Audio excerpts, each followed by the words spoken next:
And we say asuyutit for hello. This is how you say hello in Mi'kmaq. We. Ganche. Ganche. Southern Shoshone. How you say hello in our language is Sagoli, or Sagoli Swagweke for everyone.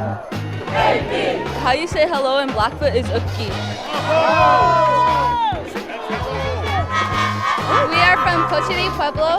Goetze Hopa. Kolamalsi. Yep, that's how you say hello. Dante. Yeah, Dante. This is how you say hello in Ojibwe, Ani. This is how we say hello in Tumse. Saigon. Scano. Buju. Inu, and to say hello is Atili Hai. And how do you spell it? I have no sweet clue.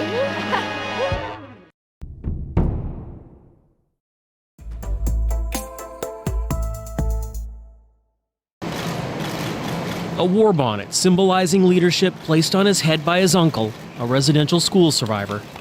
Wab Kinew took his oath. I, Wabonaquit Kinew, do solemnly swear that I will swearing allegiance to the crown as Manitoba's 25th premier, but also promising change in a province where tensions between the government and Indigenous communities have always existed. We are one people, one Manitoba, who are going to build one future.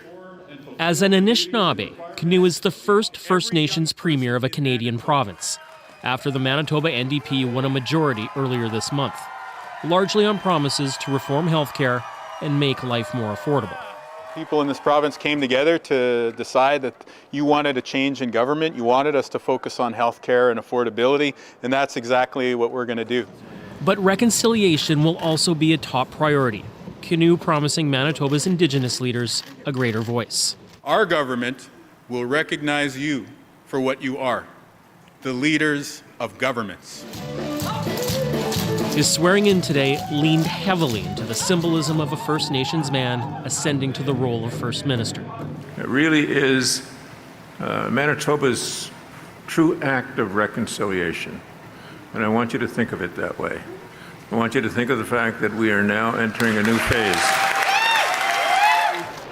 Kinew has also appointed one of Canada's most diverse cabinets, gender-balanced, largely racialized, including a non-binary deputy premier. It sends a clear message to Manitobans that everyone is valued, that everyone deserves respect. Kinew says his government will work to benefit all Manitobans. Today, I am wearing a headdress. Tomorrow, I will be chairing a cabinet meeting. Soon to face some immense challenges. Cameron McIntosh, CBC News, Winnipeg. My fellow Manitobans, today is a new day in our province. Today, a new era begins. And today, we get to work for you, the people of Manitoba. We're committed to putting you, the people of Manitoba, first. And we will devote every single day of the next 4 years to serving you and the future generations who will someday walk these lands. I want to thank you for the trust that you have placed in us. You have given us a mandate to fix healthcare and to lower costs for your family. You also came together on Election Day to embrace a message of unity and to reject division. And I am so proud of the message that it sends to young people in Manitoba, that the people of this province have come together to declare that we are one people, one Manitoba, who are going to build one future together.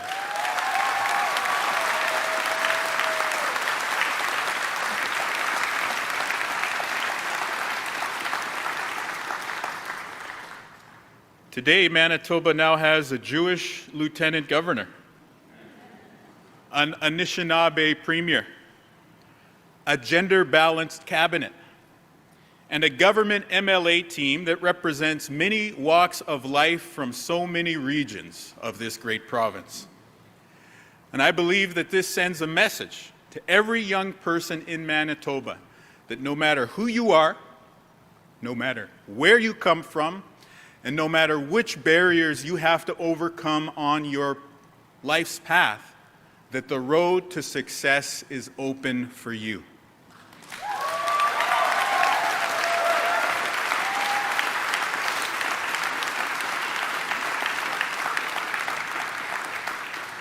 And now it will be a responsibility of our government to ensure when that young person takes that first step that we, along with the rest of the province, are there to ensure that they can pursue opportunity and reach their full potential.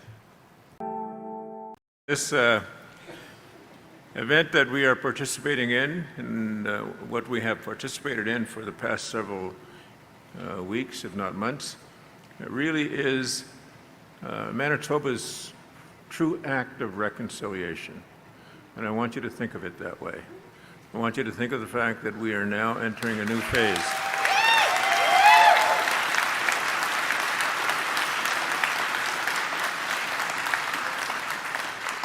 And that phase ultimately is going to lead to a relationship between Indigenous and non-Indigenous people in which we are able to show true respect to all of those who are here and all of those who come here. Because for too long now, the situation of oppression that has occurred in this province has resulted in our people being belittled, and feeling denied of their rights. But that, I believe, is all going to change now. I also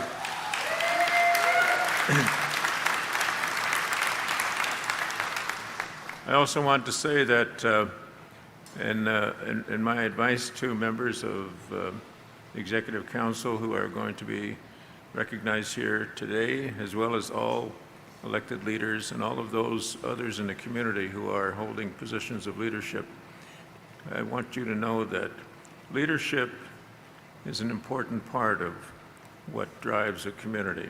And leadership is about how we treat each other and how we show the way for each other.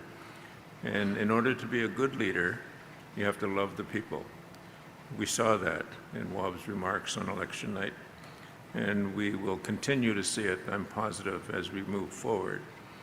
But you have to learn to love the people even when they do not love you, because a good leader will learn to accept that as part of the leadership role.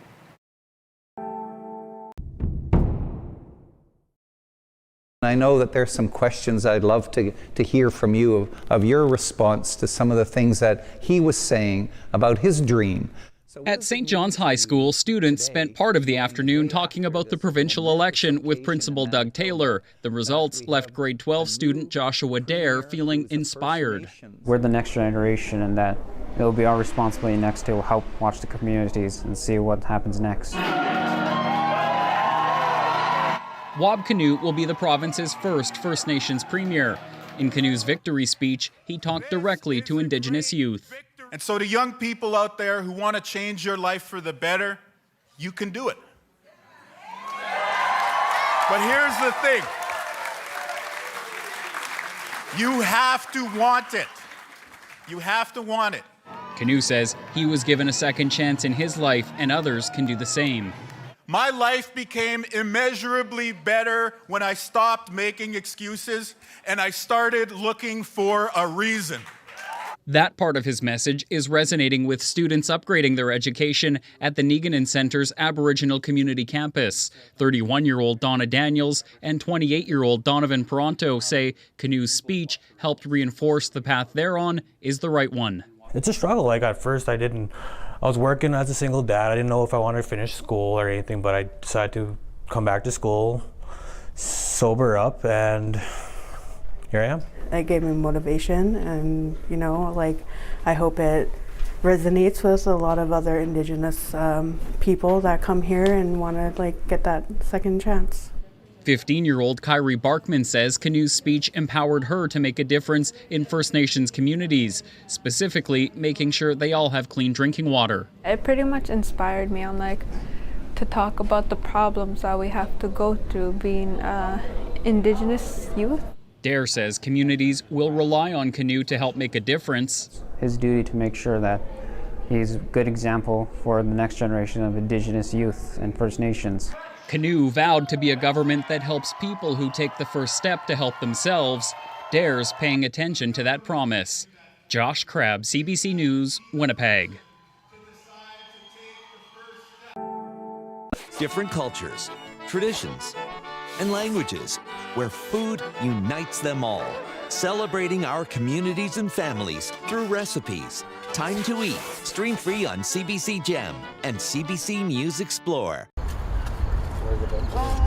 When we started the garden, it was just a good way to not only have the youth interact with the medicines, but also we get to learn about the different plants that our ancestors used to grow.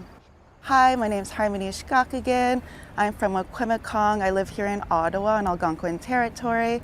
My clan is Pike, and I'm also an Anishinaabe woman. We actually just wanted a place to do our garden. This garden wood park, they were so nice to actually offer us a 10-foot square garden. When they found out that we were growing medicines and it was a bunch of our Indigenous youth super excited, they eventually let us get a bigger plot for our Three Sister garden. And we just keep on growing our garden, so it's really cool. It's very rare though to see sage. And that's actually one of our most used medicines at A7G.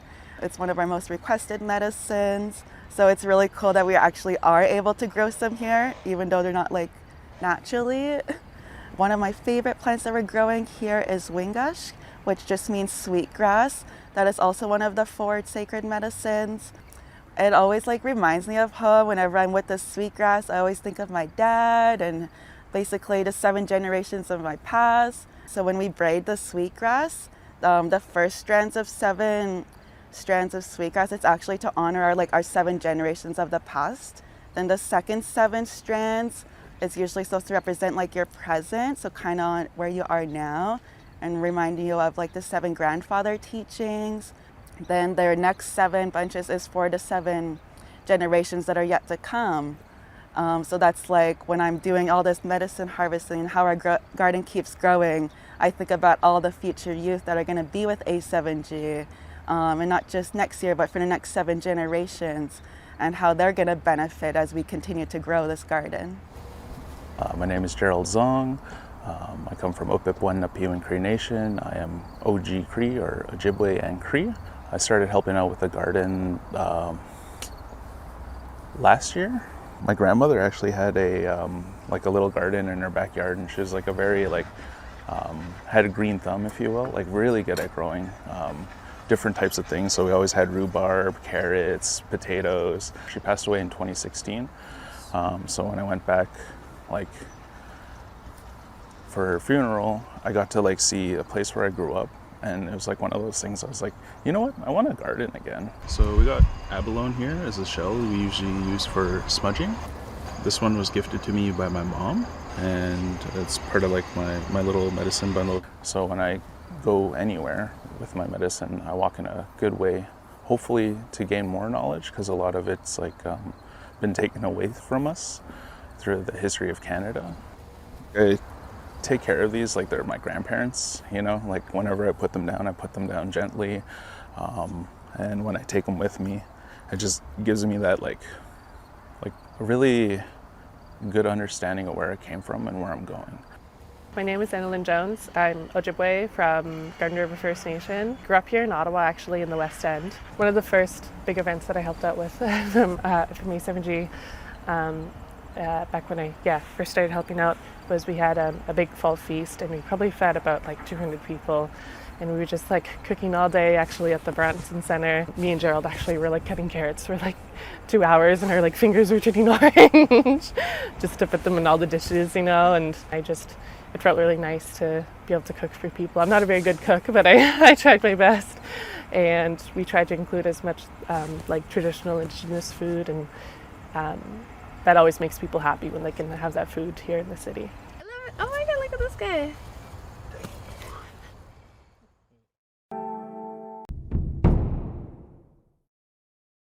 About 40 years ago, a group of non-Indigenous people came to me, and they told me, we want to join your church because the church that we have is not very good.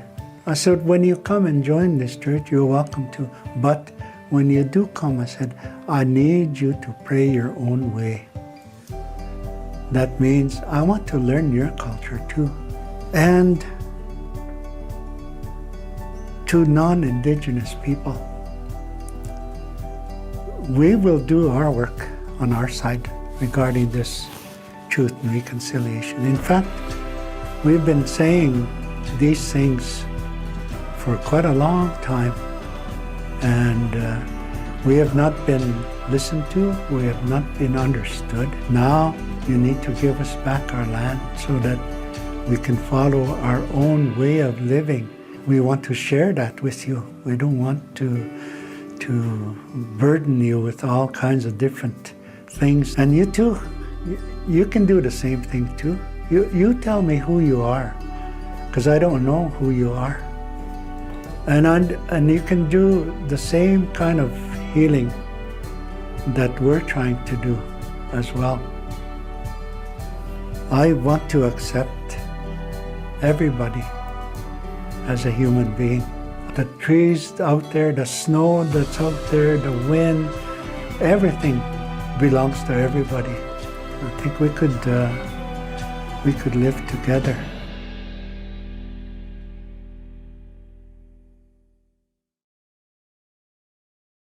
What you're about to watch is the culmination of nearly 2.5 years of work. Back in 2021, I was a part of this team within the CBC that was asked to explore stories about residential schools here in Canada. Part of my assignment was to look into this story about a girl who died at the Capel Industrial School. And her name, she was only remembered as just a number on the registry of children who died in residential schools. Her name really just got lost to time for a variety of different reasons, ultimately. And I think that when we first found out about Indian Girl 237, a lot of people were really stunned to learn her name was reflected as just a number. But I don't think that people really ask themselves, who is this girl? Or even who does she belong to? But I dug in and I did my best to bring justice to Letitia John's memory.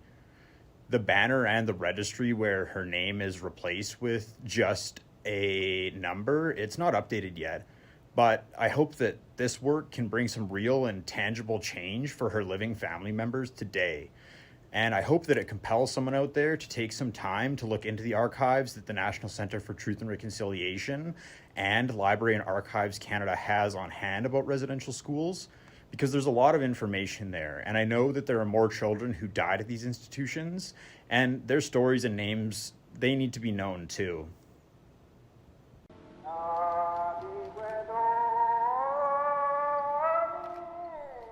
It's 50 meters long. Printed on it are roughly 2,800 names. The National Student Memorial Register is a visual and tangible way for the world to grasp how many kids died at Canada's residential schools. But there are at least 2 numbers, not names, numbers. Maybe you remember reading about Indian Girl 237 in the news. The name, if we can even call it that, almost perfectly captures just how cold and cruel the residential school system was with children and their names. But what is the story behind the girl and how she was remembered as just a number? And who does she belong to? The harms and atrocities committed against Indigenous people inside Canada's residential school system are well documented. Among those harms, a legacy of erasure by these so-called schools. Some children were given more anglicized names, while others were given nothing more than numbers. And that's caused a lot of problems for those seeking answers and looking to memorialize loved ones who never came home. In order to find Indian Girl 237's name, it meant months of research, cross-referencing community records and digging through federal archives, which included hundreds of documents like school summary reports, correspondences between school and government officials and families, and death certificates and death reports. With confidence, we know Indian Girl 237 is Letitia John. This document is how we know. It summarizes treaty payments made to a family in White Bear. Back in 1897 or 1898 in White Bear First Nation in modern-day Saskatchewan, a woman named Pahi gave birth to a girl named Letitia. She was given the last name John, her father's first name. And as part of the Indian Act custom of the day, Letitia would be given a number, her father's treaty number, 237. That's what Indian agents would use to track John and his family in different ways. This same document shows that when Letitia was 5 or 6 years old, she was taken from her family and registered at the Capel Industrial School in LeBret, Saskatchewan, almost 150 kilometers away, and assigned student number 0235. Whether or not Letitia was referred to as only a number while at the institution isn't clear from the documents we reviewed, but changing her name administratively was a common practice, and one that finds its roots in a sinister motive.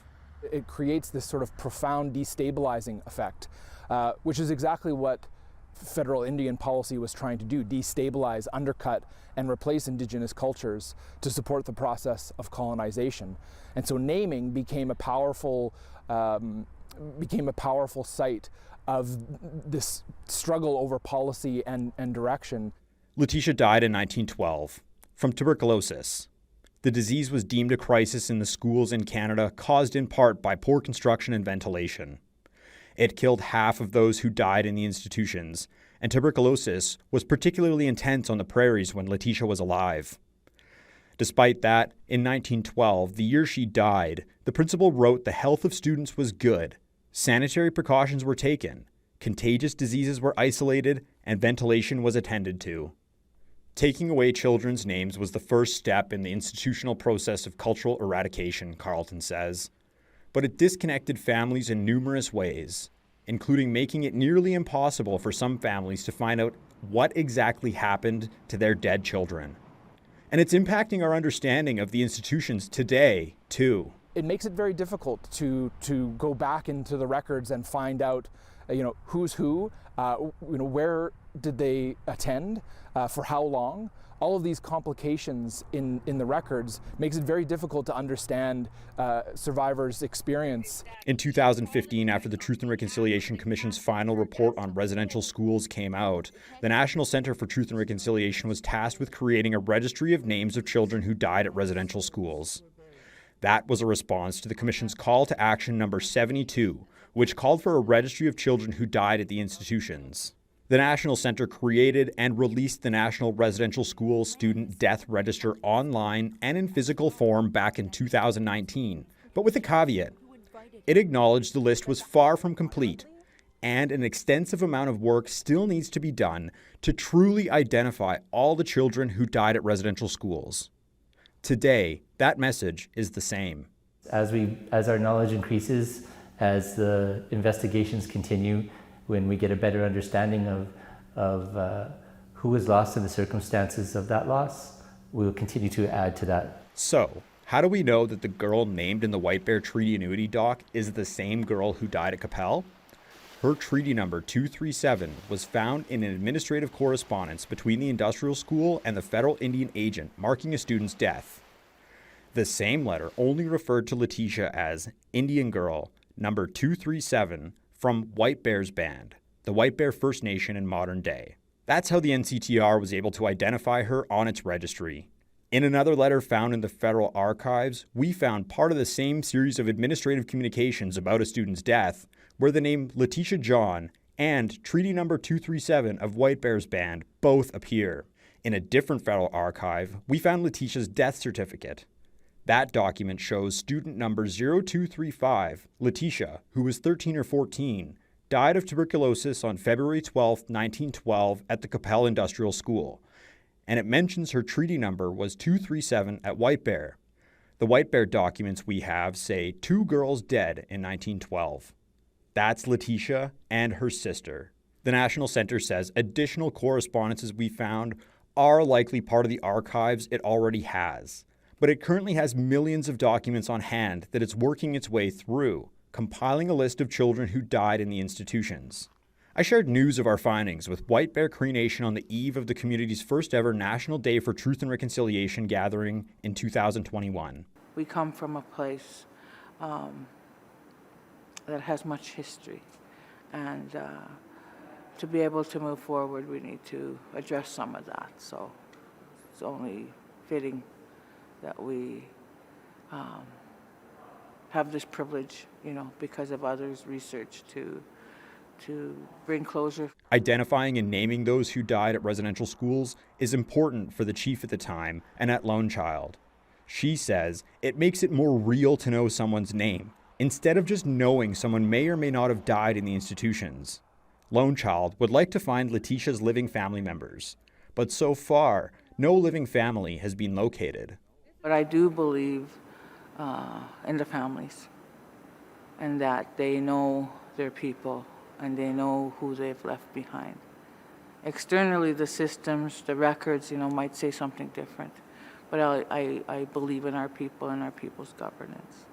So I don't truly believe anyone's been forgotten. Finding people tied to a family from over 100 years ago is no easy feat. People who know or remember them die. People move away from home. And various government policies in place between the 1900s and 1950s affected how we identify and are identified even today. While we couldn't find Letitia's family or share our findings with them, we have given Indian Girl 237 a name. And like the NCTR says, the online registry and the banner with the names of children who died in residential schools are living documents that will be updated in the future as more names are found. Brian Enius, CBC Indigenous, Regina.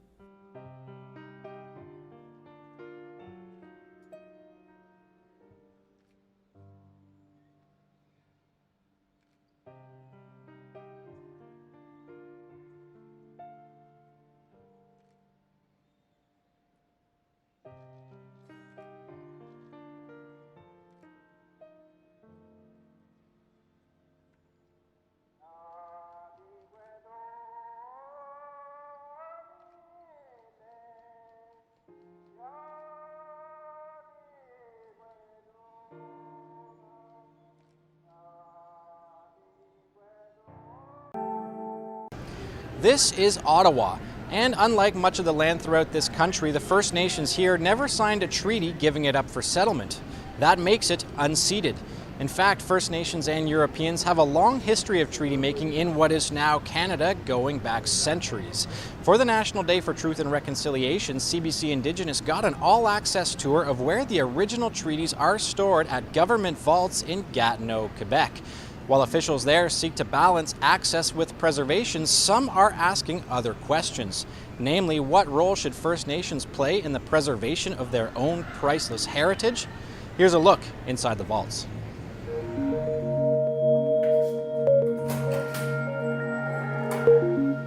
This is where the treaties rest. And so this is the vault. In the bowels of a government preservation center in a secure vault amid rows of priceless artwork and historic treasures, the sacred agreements between First Nations and the Crown lie locked away. So this is where the treaties would be stored? Yes, this is where the treaty is stored. For Manice Young, treaty preservation is a hands-on affair. The Library and Archives Canada official carts this one from the cool, climate-controlled vault through the winding concrete of the department's Gatineau, Quebec facility up to a sunny lab on the upper floor. So what we have here, it's the James Bay Treaty number 9. It's the amendments of the Treaty 9, or adhesions. She traces the fine craftsmanship of this adhesion to Treaty 9 in Ontario, highlighting its ornate gold tooling, black goat leather binding, and sturdy parchment pages. With our job in conservation, we're always finding the balance between access, which is what we're doing now, but also the long-term preservation. And Treaty 11... That's the delicate dance now on display. While the public can see these documents on request, few get this close. And while sending them to visit their home First Nations is cumbersome, it does happen, says Young. A lot of people get very emotional as well because these are their ancestors. It's a very big connection to the past. That's the case for lawyer and former Couchiching First Nation chief Sarah Mainville. She got the chance to see the original Treaty 3 while on loan to the First Nations in that territory in Western Ontario and Manitoba. It's meaningful to see the document. And something communities shouldn't have to wait another century and a half to see again, she adds. The Anishinaabe should have more regular visits with these documents. It shouldn't take 150th anniversary. It's easy to feel the power in that presence. Early treaties looked like this. The Huron Tract Purchase of 1827. It opened up a swath of southern Ontario to European settlement, yet it looks like it was scrawled hastily across this single piece of now faded parchment. Compare that with these copies of Treaty 11 or the Williams Treaties, both signed roughly a century later. The careful crafting signals the evolution of treaty making in a new country, but it can't conceal the colonial intent. They're really only showing a partial story, or we're not really seeing any of the Indigenous perspectives of that documented record. The prevailing attitude at the time was that Indigenous people were going to disappear and assimilate into mainstream culture. So what does reconciliation look like in here, the Canadian government's official memory? That's a key question for a department that hasn't escaped criticism amid calls for all sectors of society to contribute. It's more than a little ironic for Claudette Commanda to learn where the treaties live. In these steel drawers. Yeah. Her people, the Algonquin Nation, never signed a treaty, meaning the land that both Gatineau and Ottawa occupy was never surrendered by First Nations. Just one of many hard truths she says the country isn't ready to hear. There are many deniers out there that feel that the treaties mean nothing, that the land was meant to be taken. So are they ready? Is Canada ready for the truth? No. And while reconciliation may be messy, she says this solution is simple. The government should be working with First Nations, with Treaty Nations, to ensure that the First Nations, they have the ownership, the control, and the management of the treaties that belong to them. Is that what reconciliation would look like in this case? Absolutely. Absolutely. A conversation for another day, perhaps. But for now, it's back to the vault. There's no denying seeing the original treaties is a moving experience. I'm a member of the Chippewas of Kettle and Stony Point First Nation in southern Ontario, something the archives officials were aware of before my visit. So that Huron Tract Treaty they showed me, well, that's the treaty my First Nations ancestors signed almost 200 years ago. Here's a candid look behind the scenes at my reaction. I know you've already looked at treaties, but we brought to this one. I thought this would be special for you. Yeah. This is the Huron Tract Treaty, also known as the Huron Tract Purchase, and this is dated 1827. It's a pre-Confederation treaty, and this has This is the original Huron Tract Purchase that was made in 1827. Yes. So it's two large pages. This is the first page. And if you'd like, you can unveil the second page. The second one. Let's take a look. Wow, and this is the second page of the purchase. And here you can see the signatures. They weren't even signatures at the time. They were clan. Yeah, the Dodan markings. signatures. Yeah. They're always really interesting to. Absolutely. I have to say it's kind of powerful to see these original treaty documents, especially when you consider how much power they had and continue to have over people's everyday lives. And when you think about how controversial treaties remain. One side says they've upheld it and often accuses the other side of breaking it. And oftentimes it wasn't a fair deal, right? Yeah, absolutely. On that point in 2015, Canada's Truth and Reconciliation Commission said that while treaty negotiations seemed honorable, they were often marked by coercion and fraud. Canada was and remains slow to implement those promises, the Commission said. So for some, bringing those agreements home is just one small step toward making things right. I'm Brett Forster for CBC Indigenous in Ottawa. Hi, I'm Janelle Henry. I'm a reporter with CBC Indigenous. I'm Ojibwe from Rosa River Anishinaabe First Nation, and I'm based in Winnipeg, Manitoba. The story you're about to watch is called Why Res Radio Has Our Hearts. And this story is close to my heart because I got my start in media at Res Radio back in high school. So what I hope you take away from this is just how much meaning these little stations can create for those that are creating them and for those that listen to them. So enjoy right here on CBC Explore.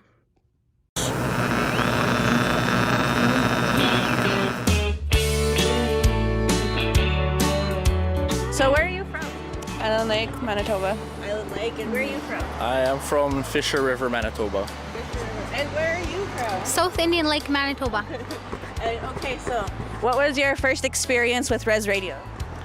My first experience, just background noise pretty much. And my kukum would always listen to it. And I don't know, she would turn it on in the morning right away and we would just hear it in the background all the time. And I don't know, just same music and the voice. And I don't know, it's just memories now when I hear it now being grown up, and it just feels kind of nostalgic. It's Tanager at 904-7252. Let's get back to some more music here on BON FM. Here's some Timberland with Justin Timberlake and Nelly Furtado here on BON FM 90.9.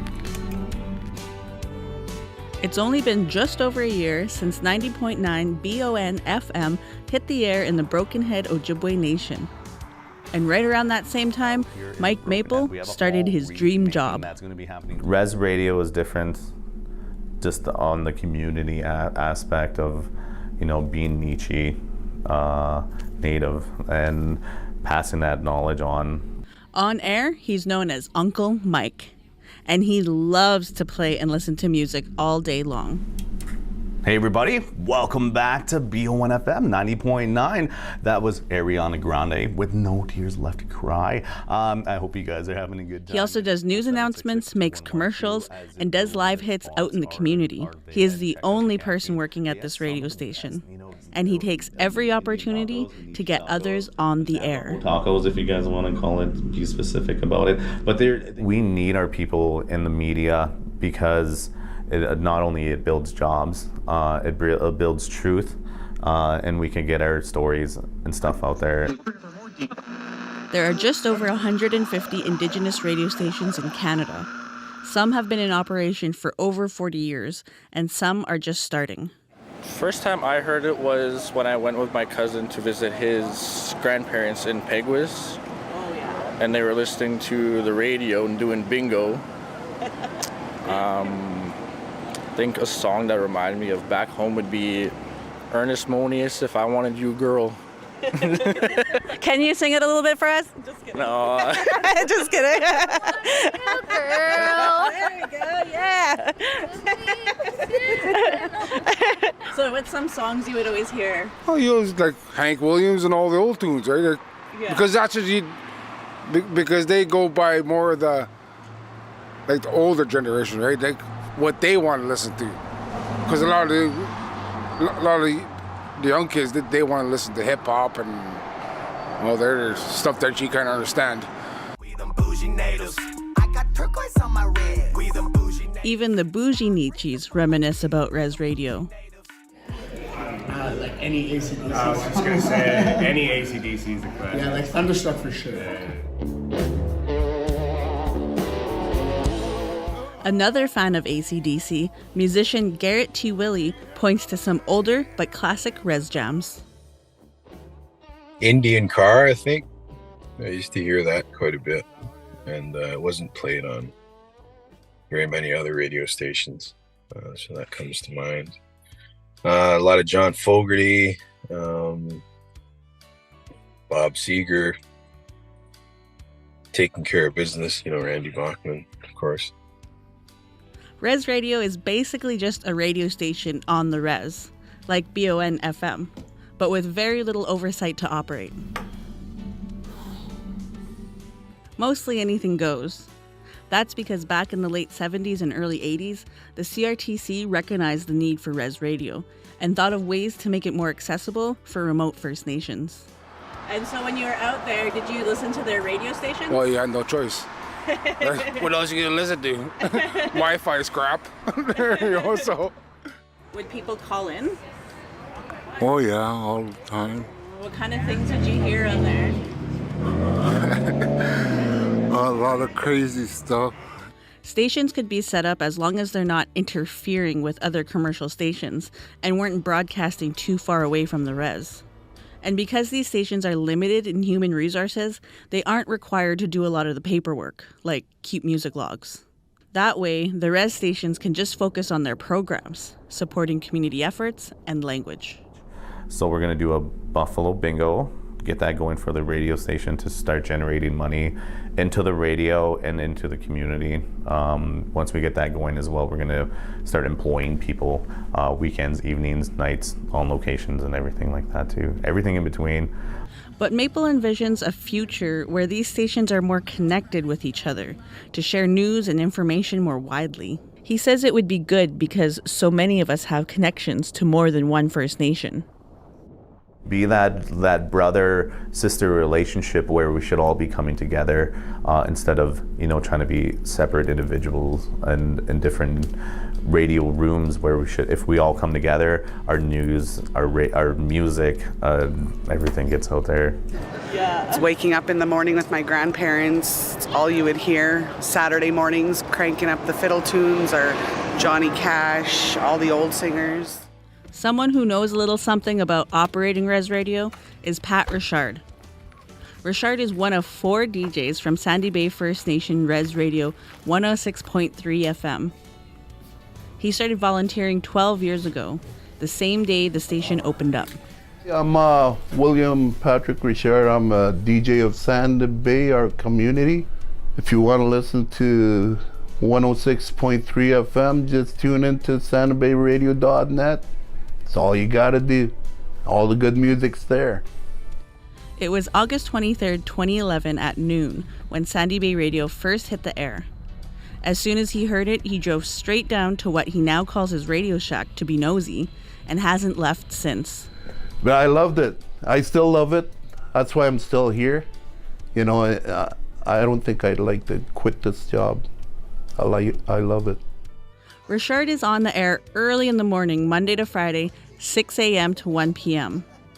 Requests for George Jones, Don Williams, and Charlie Major come in all the time from Sandy Bay and beyond. So when you hear one of those songs, how does it make you feel? It takes you back to my younger days. That's how I feel. I go, whoa! Now I'm 15 again. I had to start giving her. And with the help of the internet, he has listeners from all around the world as far as Greenland and Afghanistan. All these songs tell stories, and the people that request songs, you could feel the people out there that call in for requests, how they feel, how they go, and how they move along. He also makes sure to play Indigenous artists like the Dodium Boys, Delaney Moniaz, and the Masu Boys. While he does have the occasional fiddler or singer-guitar player in, he'd like to see his radio shack expand a bit more so that he can have full bands live on air. As a musician himself, Richard would like to promote the local talent as much as he can. He also takes the time to include Ojibwe. Yes, I do speak in my language. I'll do the weather in my language. I'll speak it out in my language, what the weather's like, and I speak the time. Like right now, 11:30 is the time, is what I said. At the end of the day, these 2 DJs are living out a dream. I've never worked since I started because I'm loving what I'm doing. And that's just a great place to be. I love the music. The people love the music. The people are awesome. Beautiful people out here in Sandy Bay. I got lots of family out here. Through the airwaves and beyond. Sandy Bay. All the way. That's what we always say.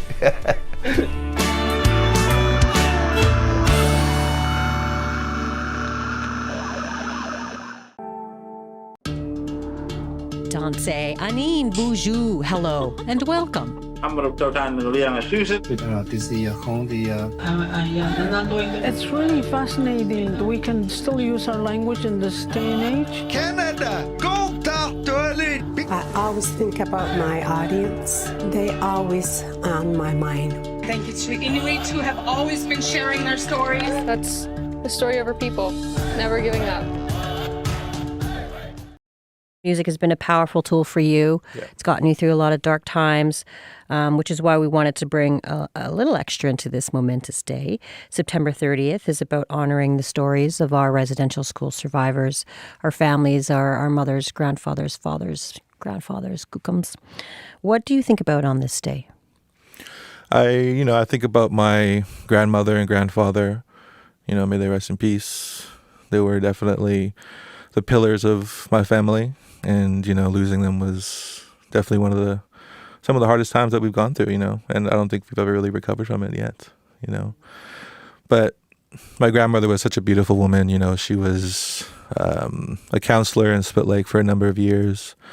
But even after she left council, she was still an individual that people felt like they could go to in times of crisis, in times of familial loss, so she was always out in the community, making food for people, or, because she was a gospel singer as well. So she, was always going to the band hall, and, she would be part of that group of women who would go to the funerals and sing for the families. Wow. Oh, wow. That's beautiful. So you have music in your family as well. Yeah, absolutely. Did you have residential school history in your family? Yeah. I am the first generation who didn't go to residential school. All my mom, all my aunties, my uncles. How does that feel?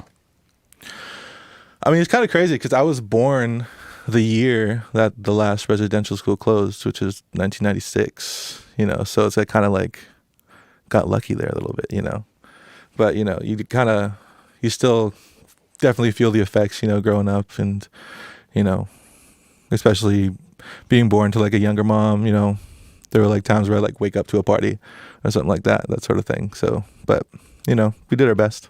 Yeah. Yeah. And here you are. Here we are. You have some new music coming out that leans into some of your own family history, speaking of. One of those songs is called Medicine. Tell me about that song. Yeah, Medicine. That's kind of a different look at love. A lot of my records have spoken about heartbreak and sadness and kind of getting through that. But Medicine speaks about the other side of it. It's reveling in a relationship and just being so enamored with somebody and enjoying that to the fullest extent. Mm. Well, let's give that a listen to. I'm going to let you get set up so that we can hear that song. Sounds good. You're listening to Music That Carries Truth, a special program for the National Day for Truth and Reconciliation on CBC Radio and CBC Music. I'm Rosanna Deerchild. My guest today is Sebastian Gaskin. Here they are now with Medicine.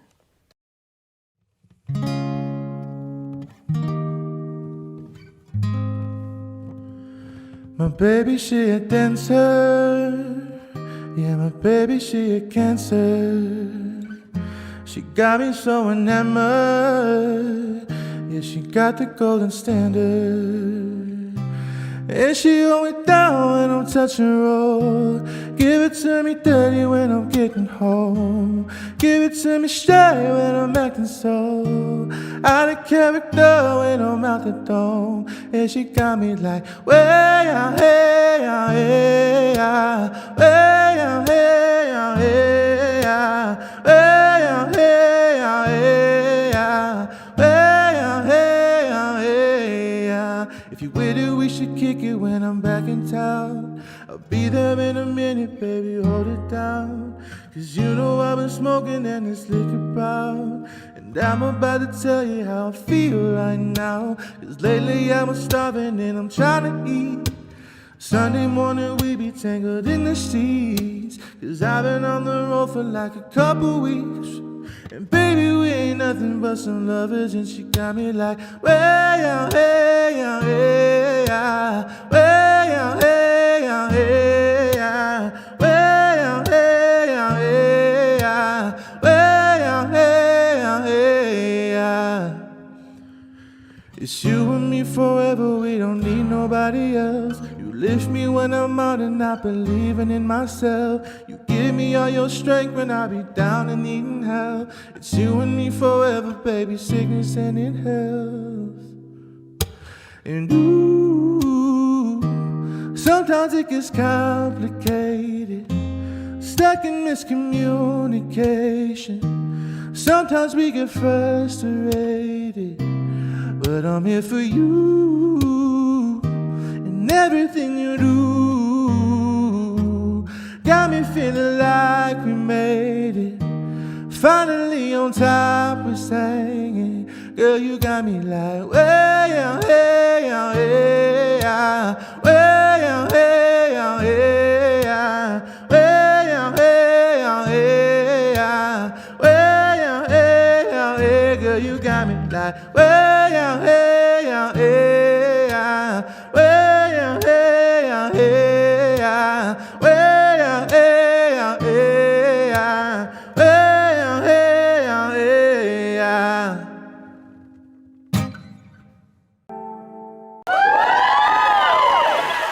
Give it up for our DFC Jingle Dress dancers.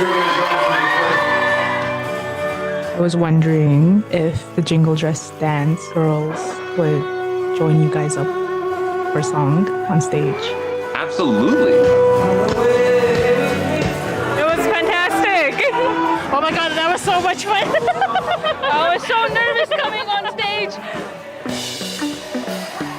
They asked you to have the Jingle Dress dancers on the stage. Yeah. What was that like? It was so cool. I mean, it was really, really emotional also to see like people in the crowd reacting to it, and we're very honored. Oh my God, it was really exciting and exhilarating. I like dancing in front of a crowd. I still feel the chills.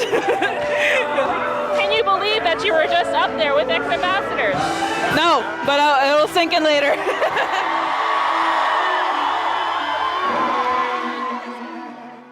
So much fun. So that Wake the Giant Music Festival in Thunder Bay is really sort of celebrating when First Nations students come to Thunder Bay to continue the studies and they leave their home communities. This is to sort of give everybody a lift to kick off the school year.